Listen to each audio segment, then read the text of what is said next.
Hello friends, the maker arts classes में आपका स्वागत है। आज हम आपको 12th क्लास के पॉलिटिकल साइंस पढ़ाने वाले हैं, जिसका चैप्टर है पार्ट 2 पार्ट है और पार्ट का नाम है दो ध्रुवीयता का अंत। तो इसका पहला टॉपिक है बर्लिन की दीवार। जाना जाए कि बर्लिन की दीवार का निर्माण कब हुआ था। बर्लिन का दीवार का निर्माण 1961 में हुआ था, जिसकी लंबाई 150 किलोमीटर, ठीक है, 150 किलोमीटर इसकी लंबाई थी। और जनता ने इसे बाद में गिरा भी दिया गया था। गिराया गया कब था? तो इसको गिराया गया था 9 नवंबर 1989 को। इसको गिरा दिया गया था जनता के द्वारा, ठीक है। इसका विभाजन क्या हुआ था देख लिया जाए। पश्चिम बर्लिन से पूर्व बर्लिन, कहने का मतलब इसका विभाजन था पश्चिम बर्लिन से पूर्व बर्लिन, ठीक है। तो देखा जाए बर्लिन के बारे में। बर्लिन की दीवार पूंजीवादी और साम्यवादी दुनिया के बीच का विभाजन का प्रतीक था। पूंजीवादी, साम्यवादी। पूंजीवादी किससे थे? तो पूंजीवादी अमेरिका था और साम्यवादी सोवियत संघ था।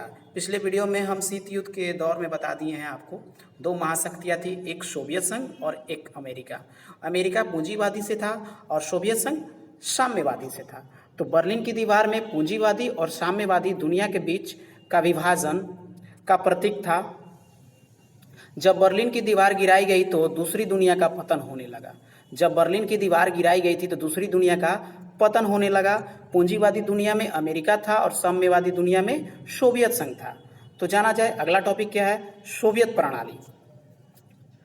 1917 में रूस में साम्यवादी क्रांति शुरू हुई थी। 1917 में रूस में साम्यवादी क्रांति शुरू हुई थी। इसमें पूंजीवाद का विरोध किया गया था। इसमें किसका विरोध किया गया था? तो पूंजीवादी का विरोध किया गया था।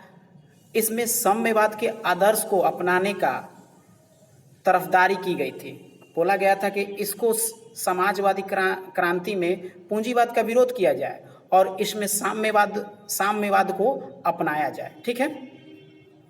तो ऐसे ही सोवियत प्रणाली थी और सोवियत प्रणाली में निजी संपत्ति का विरोध किया जाता था। निजी जो भी संपत्ति था उसका विरोध किया जाता था। उसके बाद 1917 में रूस की क्रांति के बाद यूएसएसआर अस्तित्व में आया। यूएसएसआर का मतलब होता है समाजवादी सोवियत गणराज्य होता है, ठीक है। अब जाना जाए सोवियत संघ 15 गणराज्यों को मिलाकर बनाया गया है। सोवियत संघ कितने गणराज्यों को मिलाकर बनाया गया है? तो 15 गणराज्य को मिलाकर एक सोवियत संघ बनाया गया है, ठीक है। अगला, सोवियत संघ में एक ही पार्टी का शासन था। वो कौन पार्टी थी? तो कम्युनिस्ट पार्टी। सोवियत संघ में एक ही पार्टी का शासन था। वो कौन सी पार्टी थी? तो कम्युनिस्ट पार्टी थी।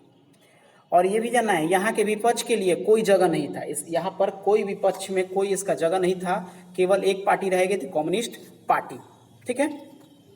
तो चलिए अगला टॉपिक देखा जाए, दूसरी दुनिया का अर्थ।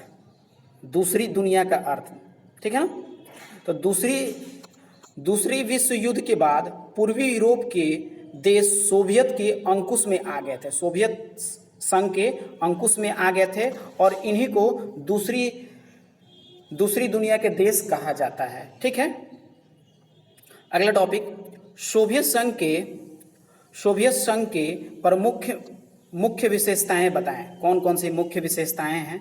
तो इनकी सबसे बड़ी मुख्य विशेषताएं थी कि विश्व की दूसरी सबसे बड़ी अर्थव्यवस्था इसको माना जाता था।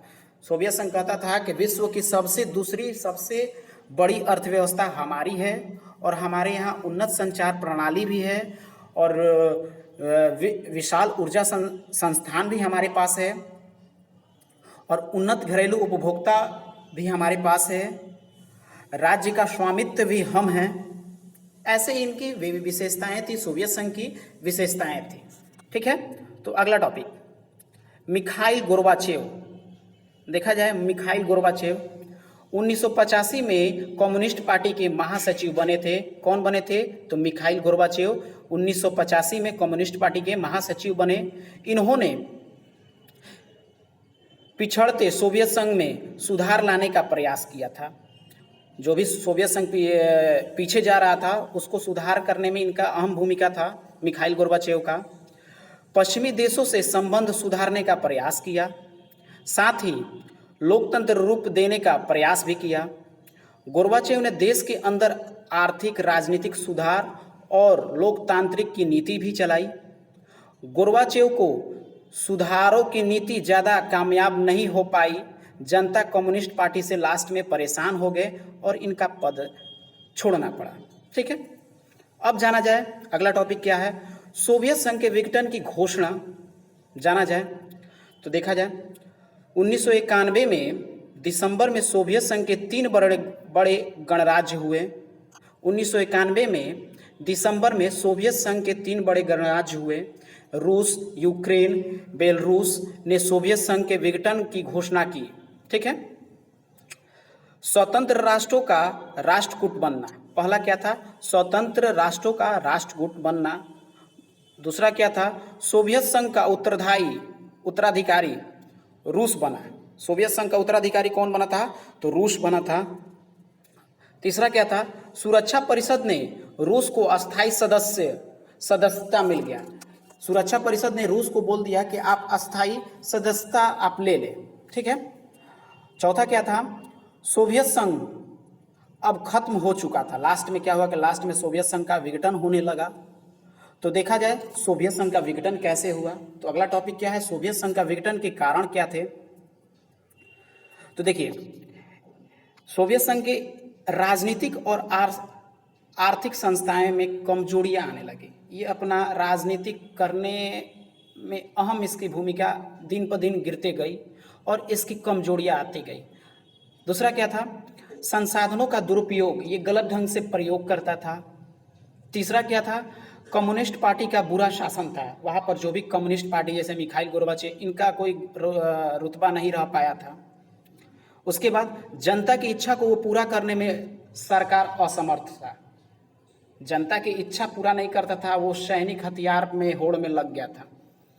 ठीक है, और अगला टॉपिक क्या है, टॉपिक बोल रहे हैं इसी में पॉइंट है, सोवियत संघ के विघटन में भी पॉइंट है। जनता को गलत जानकारी की सोवियत संघ का विकास हो रहा है। जनता को केवल बता रहा था कि सोवियत संघ का विकास हो रहा था, लेकिन वाकई में सोवियत संघ का विकास नहीं हो रहा था। इसी में कम्युनिस्ट पार्टी के नेताओं का विशेष अधिकार नहीं था और गोर्बाचेव के सुधार की नीति भी एकदम विफल साबित हुई। तो ऐसे थे सोवियत संघ के विघटन के कारण। ठीक है, तो ये पार्ट 1 था। अगले वीडियो में पार्ट 2 रहेगा, उसका हम वीडियो डाल देंगे। उसमें पार्ट में रहेगा सोवियत संघ के विघटन के परिणाम कौन कौन से हुए। तो ठीक है, तो वीडियो अच्छा लगे तो लाइक एंड शेयर जरूर कीजिएगा। जय हिंद, जय भारत।